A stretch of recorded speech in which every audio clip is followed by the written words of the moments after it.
Good evening, everyone, and welcome to the second of two webinars in our Agistment in Focus webinar series. My name is Ella, and I'm a Drought Adoption Officer working in the Northern Tablelands region, and I will be a facilitator for tonight's webinar, Fine Print and Fence Lines Getting Agistment Right. Just quickly, this webinar is brought to you by the Drought Adoption Officer Program, which has received funding from the Australian Government's Future Drought Fund through the Southern New South Wales Innovation Hub and the Southern Queensland Northern New South Wales Innovation Hub. Local Land Services acknowledges that it stands on country which always was and always will be Aboriginal land. We acknowledge the traditional custodians of the land and waters, and we show our respect for elders past, present and emerging. We are committed to providing places in which Aboriginal people are included socially, culturally and economically through thoughtful and collaborative approaches to our work. Just some housekeeping before we get started. This session is being recorded and will be available on our YouTube channel to view later. There will be a Q&A session at the conclusion of tonight's presentation, so if you do have any questions, please place them in the Q&A tab, which can be found in the control panel. Lastly, please fill out our post-event survey at the conclusion of the webinar. Your feedback enables us to improve our sessions and deliver the content that you'd like to see in the future. To introduce our speakers, first we will hear from Sarah Birchmore, who alongside her husband David founded agistment.net.au, Australia's #1 platform for helping graziers find agistment. Sarah is a Western Queensland cattle grazier who has first-hand experience on both sides of the agistment equation, and tonight Sarah will present on how to prepare for agistment, what to include in an agistment agreement, and how to have a good ongoing relationship with the landowner. Then we will hear from Dr. Lisa Martin, who is a district veterinarian with Local Land Services. Lisa has worked as a vet for 40 years and has a wealth of experience from running her own practice as well as working as a district vet. Lisa is based in Tenterfield, where she operates an Angus stud alongside her family. And tonight, Lisa will speak about what to look for when inspecting properties, considerations to make surrounding animal health and biosecurity, and adhering to regulatory requirements. So without further ado, I'll stop sharing, and Sarah, you're ready to take us away.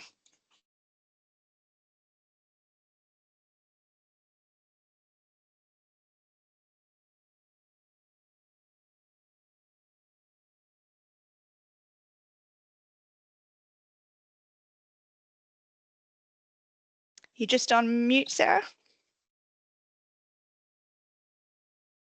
Sorry about that. That's all right. You're ready to go now. I got very far.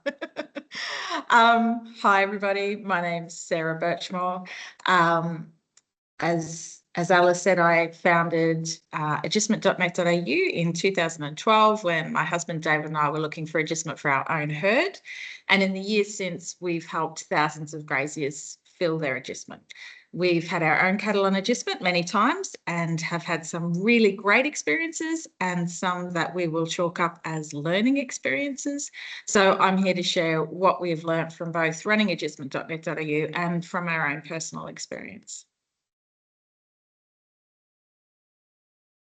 So I guess if you're looking at offering your property for agistment, there's a few things you need to run through beforehand. First is know what you're offering. So before you put up a listing or let people know that you've got agistment available, you've got to take stock of what you actually have available. How much feed is on offer? Is the water reliable? Is it easily accessible? How many head or what class of livestock can your land comfortably support? And if you're upfront and realistic about what's available, it helps to attract the right kind of inquiry, and it can avoid headaches later on. Secondly is setting your boundaries. Is your fencing stock proof? Who will be responsible for any repairs or maintenance of the fencing once the agistment cattle are on your property? You need to consider access to yards or loading ramps, biosecurity protocols, which Lisa is going to elaborate on. What shared infrastructure or areas are going to be off limits to the person who's coming onto your property, and which ones will they have access to? Is it a shared paddock? Will you have cattle and sheep? Will you have more than one agistment mob in that paddock, or will it just be a single owner? I guess basically setting clear boundaries right from the very start helps to build the trust and the clarity in the relationship that you're working towards building. Next step is deciding on the terms that are going to work for you. So adjustment can look very different depending on the arrangement that you end up coming to. So you could charge per head per week. You could have a flat paddock rate. So charging per head per week, you could be charging $7 per head per week for 100 cattle, or you might have a paddock and say to the grazier, well, you can have it for, $700 per week, and they could stock it lower if they want to. Don't let them stock it higher, but they could stock it lower if they want to. Or you could have a profit share arrangement based on weight gain. Often people will consider someone helping them with fencing or building or mustering in lieu of payment or in return for a lower adjustment rate. You need to know whether this is specifically a short-term arrangement, if it's seasonal, or if you're actually looking for a longer-term arrangement that will go on for a number of years. Probably also best to decide whether you want someone who's going to come and check their own cattle or whether you're going to be responsible for checking their cattle. There isn't a one-size-fits-all for this sort of arrangement. It's really about what works for your setup, your lifestyle, and what it is that you're trying to achieve. But we do recommend that you think about how the pricing and how the actual adjustment is going to run before you even offer the paddock, because you can probably guarantee that someone's going to come out of left field with something that you hadn't, if you hadn't thought about it. And then that throws you for six sometimes. Think about the type of adjustee that you're looking for. So are you happy to accept cattle or sheep? Will your fences handle cattle or sheep? Would you prefer someone who's local and experienced? Are you happy to have someone who's coming from much further away? Or are you interested in helping out a smaller scale grazier who's just starting to get their foot in the door and is looking for a small paddock just to start building their numbers up? But knowing what it is that you're looking for in the person who is going to be coming onto your property really helps you decide which inquiries you might follow up and which ones you can straight away know are not going to be the right fit for you. And then once you've got all of that information out, we recommend that you present your adjustment listing clearly and honestly. So include all of the essentials: your general location or region, the type of feed available, whether it's a pasture or a crop, stubble, hay, what the water sources are and what access to them is like, what access to the property is, which livestock you'll accept, which we've been over, whether the facilities like yards or loading ramps are available. I guess the more detail that you provide up front, the fewer time-wasting inquiries you're going to receive down the track. So listing your property for adjustment should be a win-win, but it starts on being clear with what you can offer and what you expect in return and who you're hoping to work with. So if you take a bit of time to think through this before you talk about offering your property for adjustment, you'll set yourself up for a smooth and successful adjustment experience. And then once you've decided all that, you need to tell people. It's just about impossible to sell a secret. So the sooner you can let people know, the more chance you have of finding someone or something suitable. If you're looking for adjustment, you need to tell people as well. Nobody can read your mind.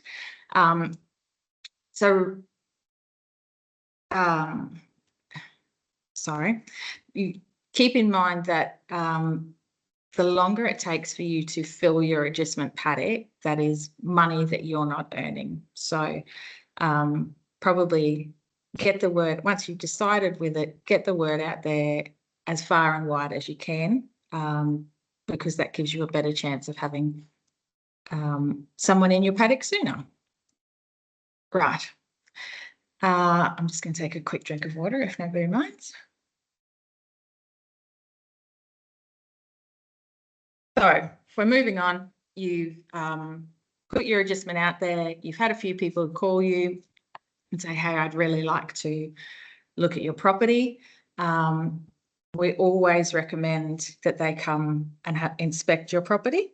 A, so that they know what's there, and B, so that you get a feel for them and they get a feel for you. So with inspections, we recommend when you're taking potential logistees on a tour of the paddock, show them the worst fence line and the worst setup, or the lowest set of pastures, as well as the best. If you're very open and honest about the strengths and weaknesses of your country type as well. When they come through for the negotiations, or when you're talking to them beforehand, setting a standard of open and honest communication from the very start pays dividends down the track. When you're going on the inspection, talking through everything, clearly set out the responsibilities. Who will check the fences, waters, cleaning troughs? How often will those things be done? Who's going to check the animals? If you're on a rotational grazing system, if the animals need to be moved, who's going to be responsible for this? Does the agistee need to come every 5 days, or are you going to do it for them? The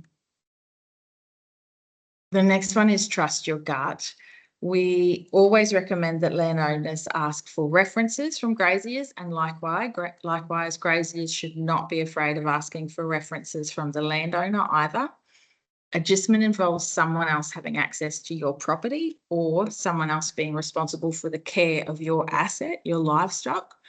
You need to make sure that you're comfortable and can communicate well with the person that you're entering into an adjustment agreement with. With our service, this is why we don't matchmake, because us feeling comfortable with someone doesn't mean that you'll feel comfortable with them coming onto your property.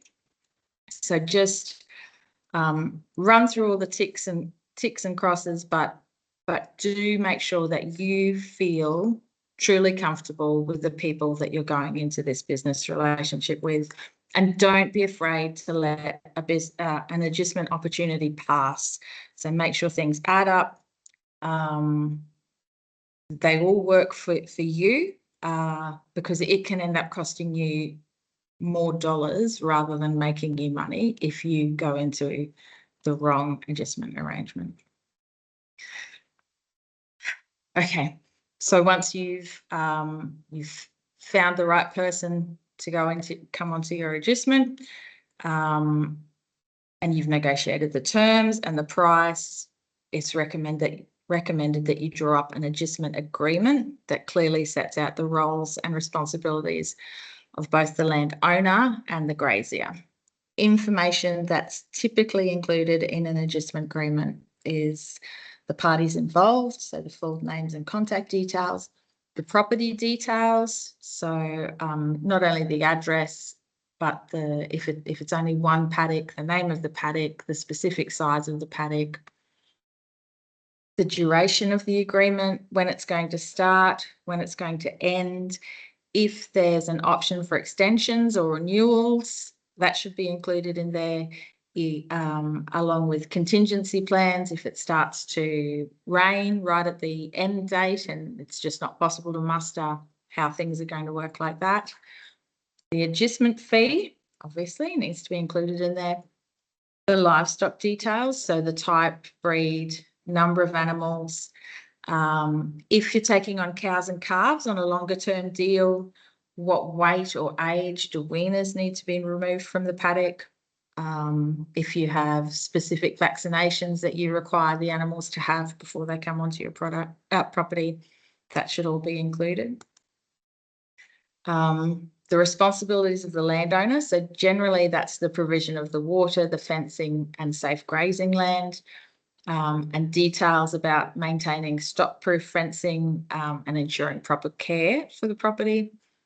The responsibilities of the agistee, so generally that's ensuring that the livestock's healthy, that they're properly managed, that they're branded and marked according to the regulations, notice for when they're going to come on and off the property, which goes into stock movement, conditions under which stock can be moved on or in or out of the property.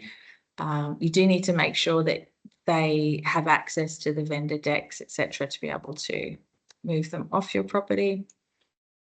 Agistment agreements always include insurance and liability. So generally the agistor or the landowner will obviously need their personal, their public liability, but it is very common for the grazier to also be required to have, I think it's about 2.5 million public indemnity at the moment. I'll have to, that's just off the top of my head though.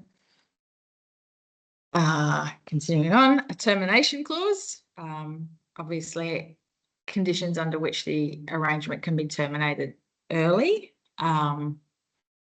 Access to the property, so the rights of both parties to access the property for inspections. Dispute resolution, what steps you will need to go through if it unfortunately ends up in a dispute. Health and safety regulations, which is pretty standard. Any special terms that you might have, so crop protection, environmental conditions or restricted grazing, and then obviously the signatures of both to make it legally binding. Now, if you are sending cattle on agistment, we always recommend that you register the livestock in the PPSR. The PPSR is the Personal Property Security Register.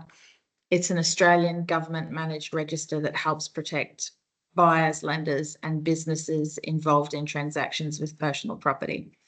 It's essentially a public database where security interests in personal property are recorded. So if you're involved in a financial agreement that uses personal property like cattle or equipment as collateral, registering the security interest on the PPSR provides legal protection. It establishes your claim over the livestock in case the landowner defaults on one of their obligations. It's very easy to do. There is a small fee associated with the registration process, but by registering on the PPSR, you're ensuring that your claim over that livestock is legally recognised and protected in the case of a default by the landowner.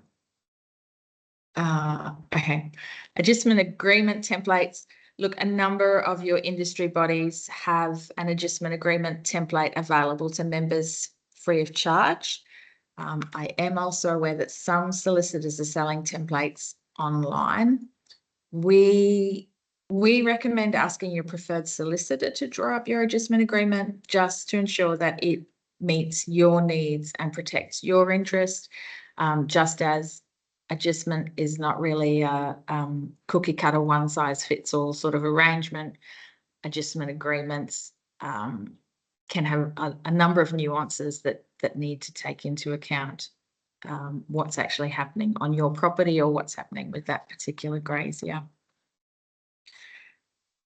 So then going through the agistment period, once the agistment arrangements started and the livestock have arrived, the landowner should get in touch with the neighbouring properties and let them know that they've taken on agistment, the type of livestock and the brands and earmarks of those animals.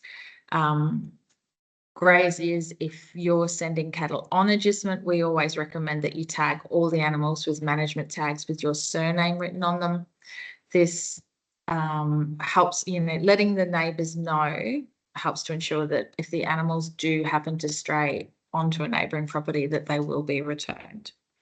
I can give you an example there. We had cattle on agistment a few hours from us, and when we went over to do our final muster, the boundary fence was down in a creek from the last rain event, which was quite a few months ago, and so we ended up with I think it was about 50 cattle on one of the neighbouring properties, but because they all had Birchmore written on the bottom of them, they knew who to call so that we could go and collect them a few months later.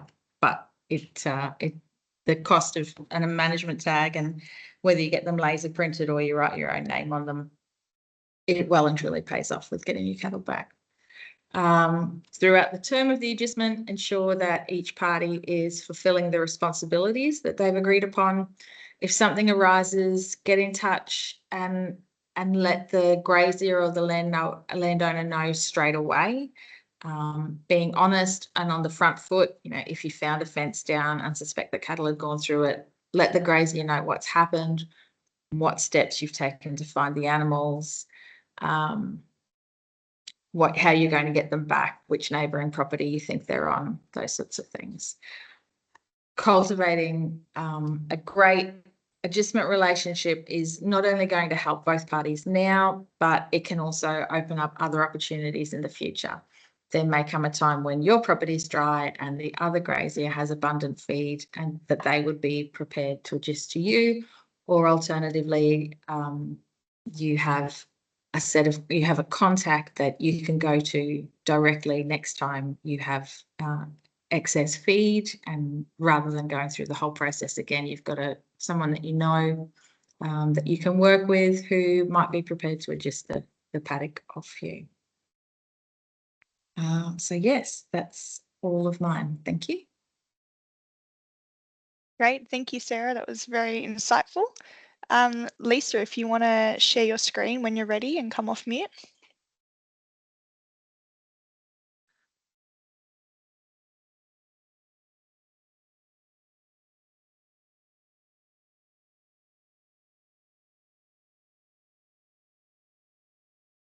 I haven't done it yet. Here we go.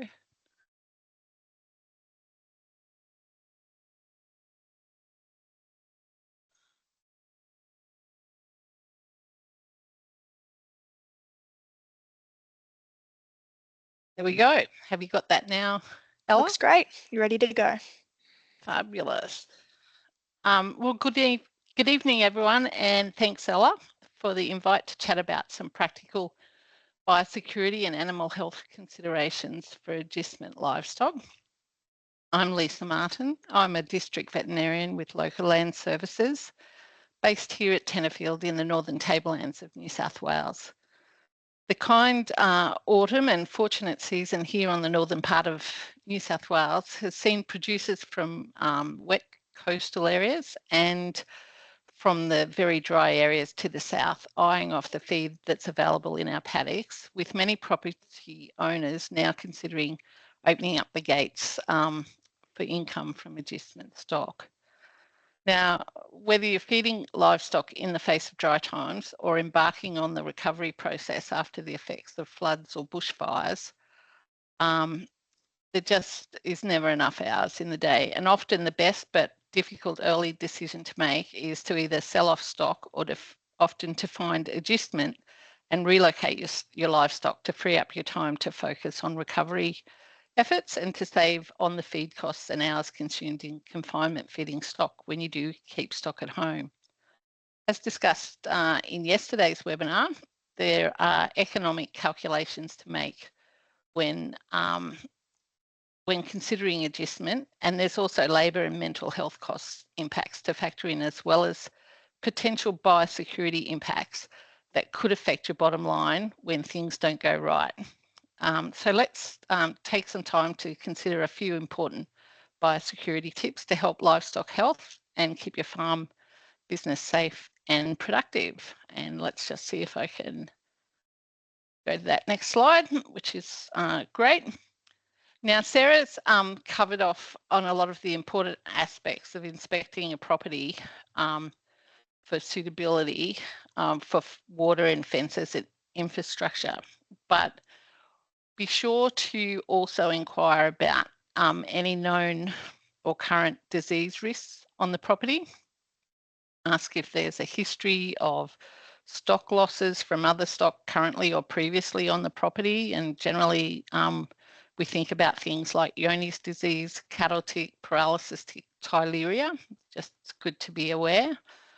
And there's also good to inquire if there's any disease risks related to the property location or region that stock may not have been previously exposed to, like Akabani or Simbu arboviruses or 3-day sickness, those sort of things.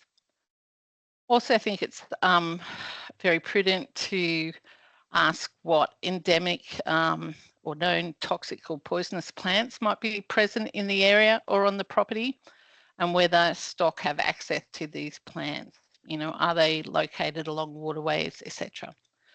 Stock from outside the local area or other districts may be unfamiliar with some toxic plants compared to local or homebred stock, and agistment stock may consume plants that are usually ignored. Hungry stock are also much more likely to eat toxic plants. Sprayed or wilted plants could also be more readily consumed.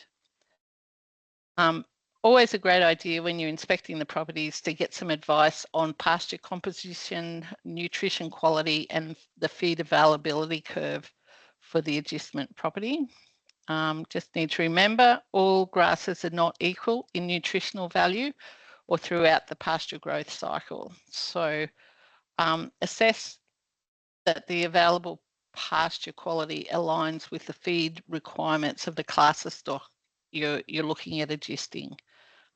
Those heavily pregnant or lactating breeders are going to require much higher quality available pasture than dry or, you know, young stock or steers. As Sarah would have also touched on, be sure to discuss access to suitable yards, loading facilities to perform both regular and emergency animal health management procedures. When you're looking at and deciding on a property, also a great idea to get contact numbers for local veterinary services should they be needed. Sarah's touched on the importance of having written agreements and identifying responsibilities that have those agreements signed, both available to both parties and to any third party or agent that might be involved in the adjustment process. Be sure to have a discussion that includes those animal health responsibilities. Also think it's very important to have a documented emergency plan for adjusted stock during, you know, flood or bushfire events. They're always, you know, unplanned and unforeseen, but it's important to know if there's what flood refuges or abilities to move to higher areas, what's planned or what would be safer places for stock in bushfire when bushfires are around, or whether, you know, stock have to be removed if you have enough advance notice. Now, I think it's important to also address the biosecurity responsibilities that occur when you have adjustment stock. Always very important to check that the property you're going onto has a valid PIC, property identification code, with current LPA accreditation and a biosecurity plan in place. The adjustment cattle should be mentioned in the biosecurity, in the plan. There should be a mention in that biosecurity plan, and you can ask to see a copy of the plan. It's also very important to know if there are any known residue risks that are identified and listed in that biosecurity plan that are associated with that property. For example, stock should be restricted from any access to old or active or old rubbish tips, old buildings, old vehicles with lead batteries, industrial or orchard sites that could have identified chemical residues that can impact market access for your stock for long periods of time. Always ask if there is actually a property management plan in place that's managing any current residue risks, and if they are in place, the owners should happily advise you of what things have to be taken if stock graze those areas.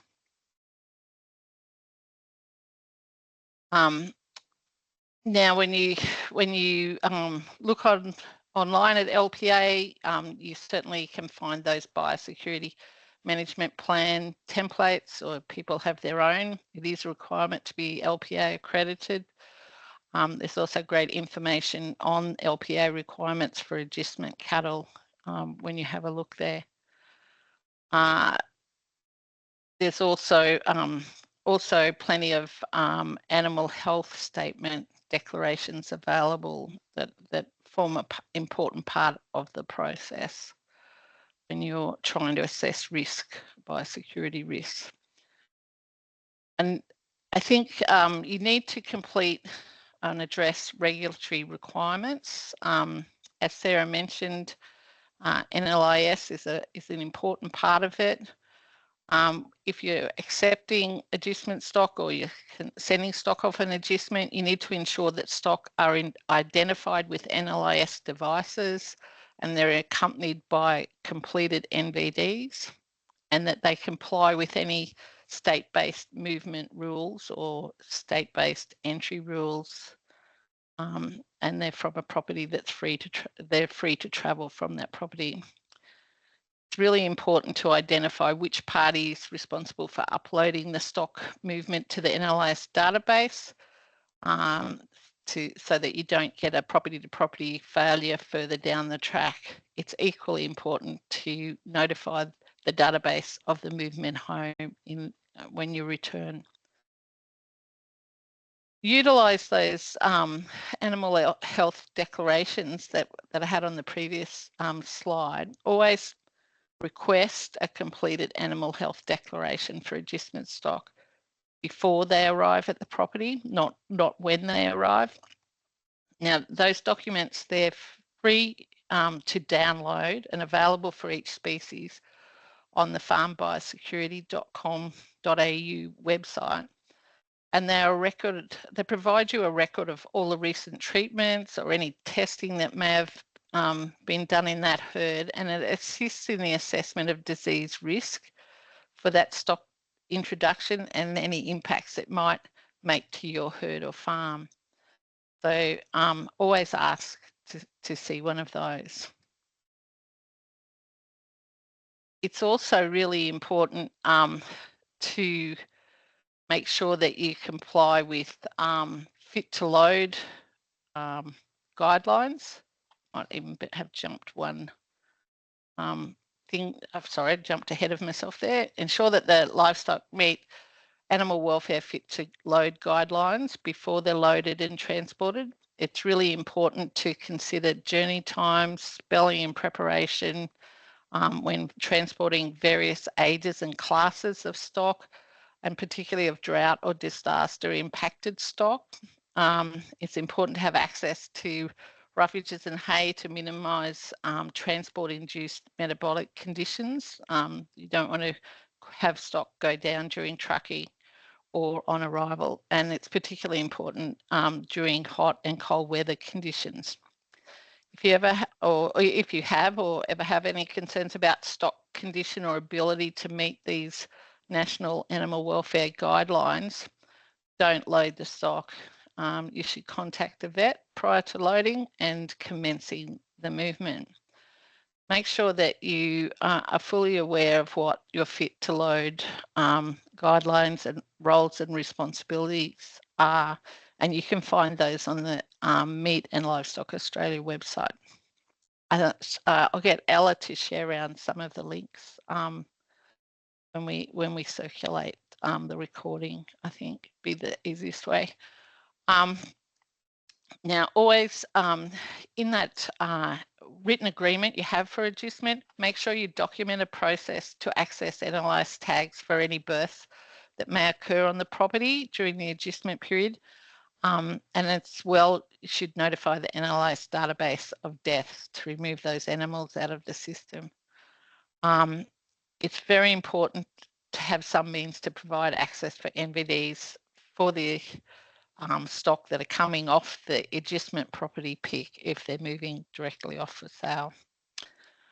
And as I said before, don't forget to notify the database of that return home livestock movement.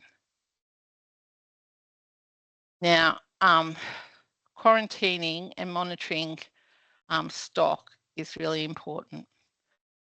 As I said, ensure that any adjustment stock that are coming on or returning home are actually free to travel without restriction or have been treated and cleaned to travel to or from their source property. It is best to quarantine separate from other stock on arrival if possible, and also on their return to the home property. Always monitor stock closely for 21 days post-arrival for any signs of injuries that have occurred during transport or ill health, including the presence of ticks.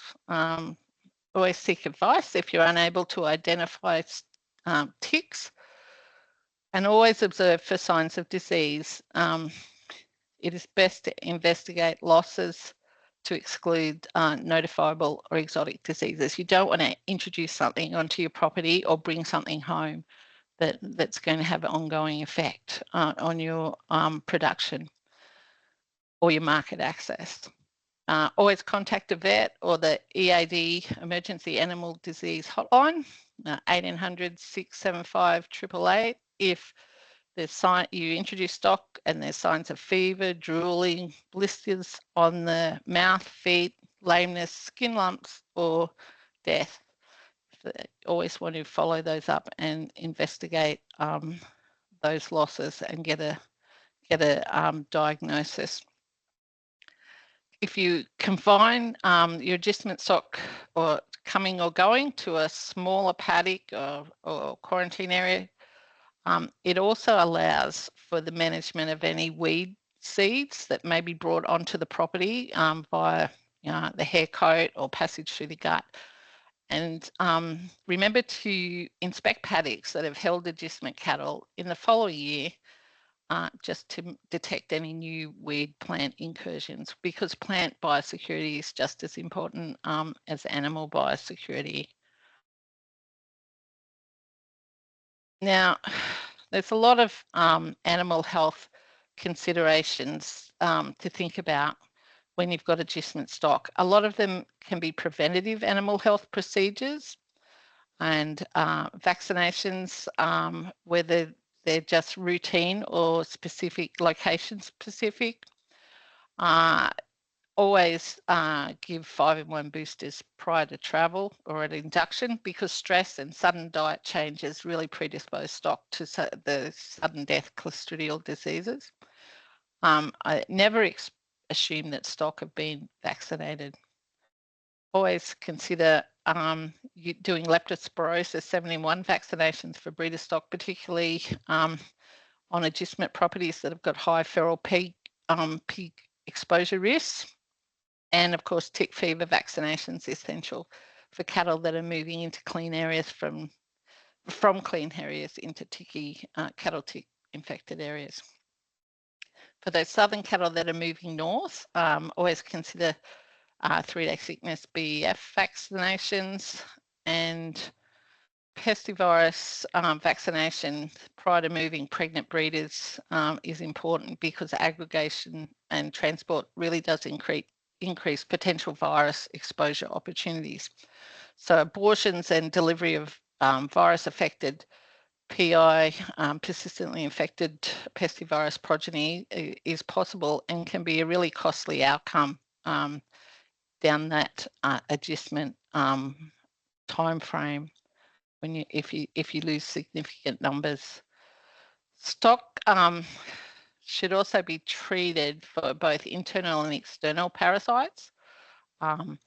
Stressed and poor condition stock can have reduced immunity to parasites, so timely treatment for worms, fluke, ticks, buffalo fly control may be warranted. And using multi-active quarantine internal parasite treatments at induction can really assist to reduce the introduction of resistant parasites to adjustment properties or on their return to your home property. For more worm or parasite advice, seek veterinary advice or visit parabos.com.au. It's a great website. It's got plenty of, it's got all the tools actually, and Australia-wide information on all things parasites. If you haven't been there, be sure to go there. Again, we'll put that link up, I think, when Ella circulates the information. Also consider the need for paddock supplements, some, mineral supplements, depending on the location, and things like salt, calcium and magnesium may be required depending on your class of stock and pasture composition to mitigate metabolic conditions like grass tetany and hypocalcemia, milk fever, etc. Protein and energy supplements may be required if your pasture quality is poor and to reduce potential pregnancy pre-toxin toxemias in breeder stock. Now, just to run through a couple of really common animal health movement issues, like I said, Akabani Simbu arbovirus exposure with possible birth defects in the fetuses can occur if you transport pregnant stock that are naive to the viruses from southern to northern areas. Arboviruses are spread by insect midges. They travel on the wind. They're more common in the north and with wetter seasonal conditions. In endemic areas, stocks are usually routinely exposed and develop immunity prior to pregnancy. There is no longer a commercial Akabani vaccine available for cattle. So increased calving supervision may be required if you're introducing susceptible pregnant cattle and calving them on agistment, and abortions or virus-affected progeny are possible in naive pregnant animals. Johne's disease is another animal health issue you should be considering and concerned about. It's a chronic wasting disease of livestock. Young animals in infected herds are exposed to the organism by ingestion of contaminated fecal matter, and they don't show disease symptoms until later in life. There is a commercial vaccine available for sheep, but it's got to be given young, prior to 16 weeks of age. It's really important to ask for one of those animal health documents to assess any risk of introducing Johne's disease to your property when you introduce stock that comes from infected herds. When you're transporting stock, of course, foot injury, infections, foot rot, foot abscesses, all causes of lameness after transport in introduced stock should be monitored and investigated if they don't resolve quickly. Stocks, as I mentioned, should be monitored for the presence of ticks. Cattle tick should be reported with any losses from tick fever organisms investigated. Obviously, will this depend on your jurisdiction, whether that's a cattle tick is common or not common. Paralysis ticks can also cause high losses in young calves. Bush ticks can also transmit blood-borne parasitemias. Tyleriosis is a bovine anemia caused by a group of intracellular protozoan blood parasites, and it's spread by bush ticks, and it's endemic in many areas of Australia where cattle are usually exposed and develop an immunity at young age. But we do see losses with naive cattle that experience immune stress, and the Tyleria can cause anemia, abortions, and death. There's no commercial vaccine or treatment available in supportive low stress care, individual veterinary treatment. You can monitor stock, use acaricides to reduce tick burdens, and do things like avoiding scrubby paddocks that have high tick numbers.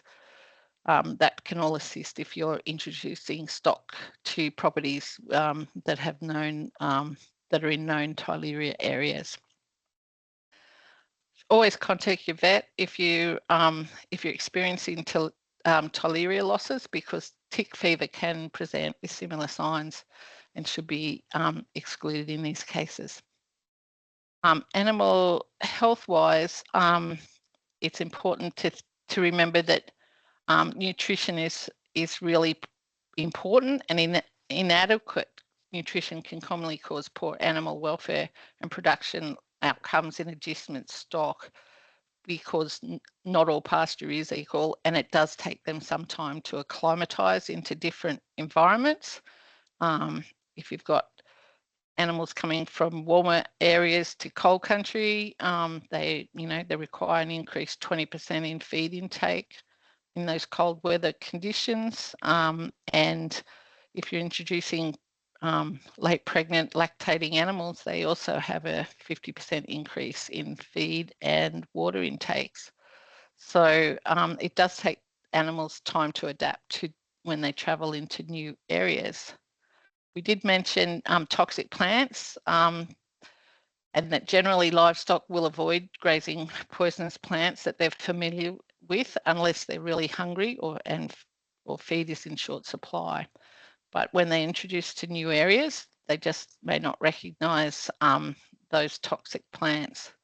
Some of the common plants that we see as causing poisoning when stock move into new areas include things like bracken and rock ferns, particularly in winter and spring when the pastures are frosted and there's little alternative green feed available. You can get lantana when you have particularly western cattle that move east, and red lantana is more toxic than the pink. There's a multitude of other plants that cause stock losses, things like green cestrum, mother of millions, pimelea, St. John's wort and fireweed. It's always best to get some local advice about the property that you're considering moving your stock to.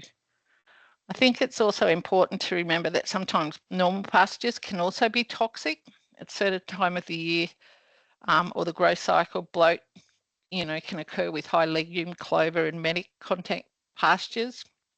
You can get ergot toxicity with fungal infested seed heads on some pastures. You can get high nitrate cyanide toxicity when you graze stress pastures and crops. And you can have grass tetany occurring in cold weather. And when you have calcium and magnesium mineral imbalances when you're grazing some of the cereal crops or improved temperate pastures. I think Sarah did mention about checking your water sources as well. It is important that water sources are regularly monitored to ensure that they have clean, fresh stock water, because water supply can experience algal blooms. It can become contaminated or stagnant. And it, if they've got muddy dams, they can be traps to bog stock that can cause losses. There's a pile of things in there. It's always best to just ask as many questions as you can before you decide that's the property for you and in your stock. I've got a few useful resources there. I'll get Ella to circulate those ones when we share the information, the recording on the slides. I think it's important to remember that adjustment can work well and be a really smart choice. And it can be good for properties that have had a kind season, and it can be a really welcome option for producers experiencing flooded pastures or ongoing drought and dry conditions. And it can just be, as Sarah mentioned, a stepping stone for expansion for many producers getting their foot into the industry. It's really important.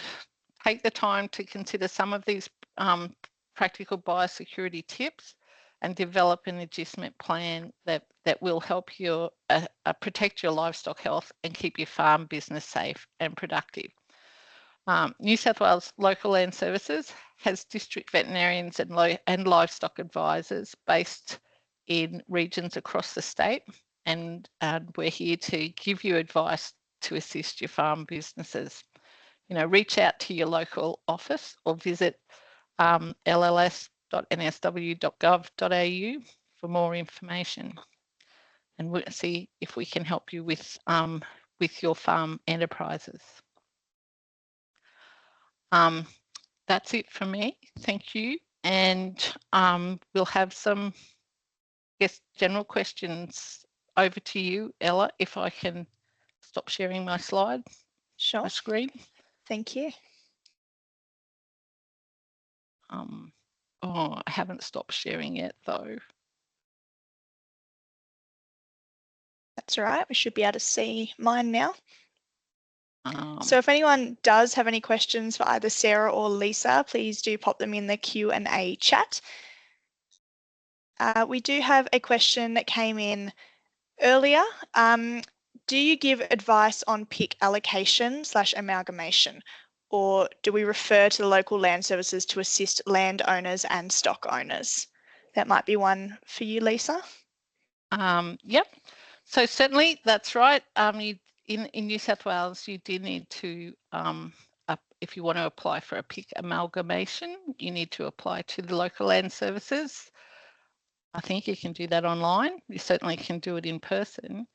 And that request will be assessed on an individual basis based on a few things. Mainly it'll be disease risk or residue risk from the properties that you're looking at doing amalgamation with. So yes, you do apply to the local land services offices. That helps. Great, thank you. And one for you, Sarah. So this is from Jess. She says, "Hi Sarah, you might have already answered this one, but how can a landholder or a gistee cover themselves in the event of a flood or fire that leads to livestock losses? Who needs to have the insurance to cover that? Will the landholders usually have insurance that covers agistment animals?" That's actually a bit of a tough question, to be honest. The landowners will have insurance. I'm not an insurance expert. They will have a level of insurance, but something like a flood or a fire, which is a natural event or an act of God, may not cover, may not specifically cover agistment cattle on their property. I know in 2019 we had a very big flood up here in Winton, and our insurance didn't cover any of our own cattle that we lost during the flood, but that possibly was based on you might be able to get something specific in your insurance cover.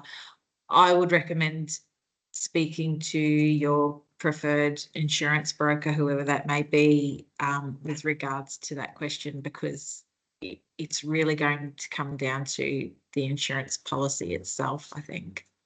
Sorry. No, that's great. Thanks, Sarah. If anyone else has any last minute questions, please feel free to pop them in that chat. Otherwise, we really do appreciate your feedback. So it is really important to us and it helps us to deliver the content that you would like to see in the future. So if you can, please scan the QR code that's on the screen now, or you can click the link that I've popped in the Q&A section.